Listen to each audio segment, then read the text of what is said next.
Hi guys, good morning. कसे आहात तुम्ही? आय होप खूप छान आणि स्वस्त असाल. राधे राधे गाईज, स्वागत आहे तुमच्या माझ्या चॅनल श्री स्वाद 07 मध्ये. चला तर गाईज, आज आपण मुलांसाठी काही वेगळंच नाश्ता बनवूया. ते मी बनवले आहे आलू स्टफ चॉकलेट.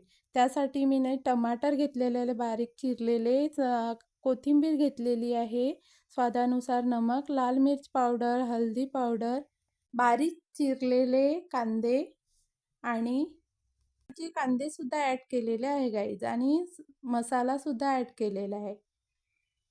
रेसिपी तर तेच राहते गाईज, पण मुलांना काही त्यांच्या हिशोबाने काहीतरी नवीन वस्तू बनवून दिल्या तर त्यांना पण खाण्यामध्ये खूप मजा येते. एका कच्छीमध्ये मी तेल घालून घेतलं आहे, कांदे घालून घेतले आहे, जिरे मोहरी घातलेले आहे. जशी आपण आलूची भाजी बनवतो तशाच प्रकारे बनवून घेतलेलं आहे, पण यामध्ये मी हिरवे कांदेसुद्धा ॲड केलेले आहे. याच्याने भाजीला टेस्ट खूप छान येतो. कस्तुरी मेथी टाकलेली आहे, लाल मिर्च पावडर घातलेला आहे, हळदी पावडर, स्वादानुसार नमक, हे सर्व साहित्य घालून घेतलेलं आहे. आणि गरम मसालासुद्धा ॲड केलेला आहे. यामध्ये आमचूर पावडर किंवा निंबूचा रससुद्धा ॲड करू शकता. रेसिपी जरी आवडली असेल गाईज, तर चॅनलला लाईक, शेअर अँड सबस्क्राईब करा. त्यानंतर फ्राय झाल्यानंतर इथे 10 मिनटं होऊ दिलं सर्व भाज्या, आणि त्यानंतर उकडलेले आलू घालून घेतलेले आहे. आलू घालून झाल्यानंतर आपल्याला पूर्ण छान प्रकारे मिक्स करून घ्यायचे आहे. इथे बघू शकता गाईज, आपले 10 मिनटं झालेले आहेत. आता इथे आपली आलूची भाजी तयार पण झालेली आहे. आता आपण स्टफिंग करिता गव्हाचं पीठसुद्धा भिजवून आपण 5 मिनटं त्याला मुरवून घेतले. त्यानंतर इथे मी पोळी लाटून घेतलेली आहे गाईज, आणि पोळीला 4 साईडनी कट करून आपल्याला चौरस बनवून घ्यायचे आहे. अशा प्रकारे एका प्लेटमध्ये आलूची भाजी सुद्धा थंडी करून घेतलेली आहे गाईज.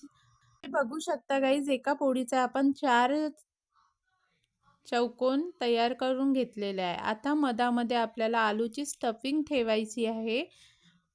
या प्रकारे आता आपल्याला दोन्ही साईडनी पाणी लावून घ्यायचं आहे, जेणेकरून आपल्या हे स्टफिंग चॉकलेट तेलामध्ये पसरणार नाही. हे बघू शकता या प्रकारे.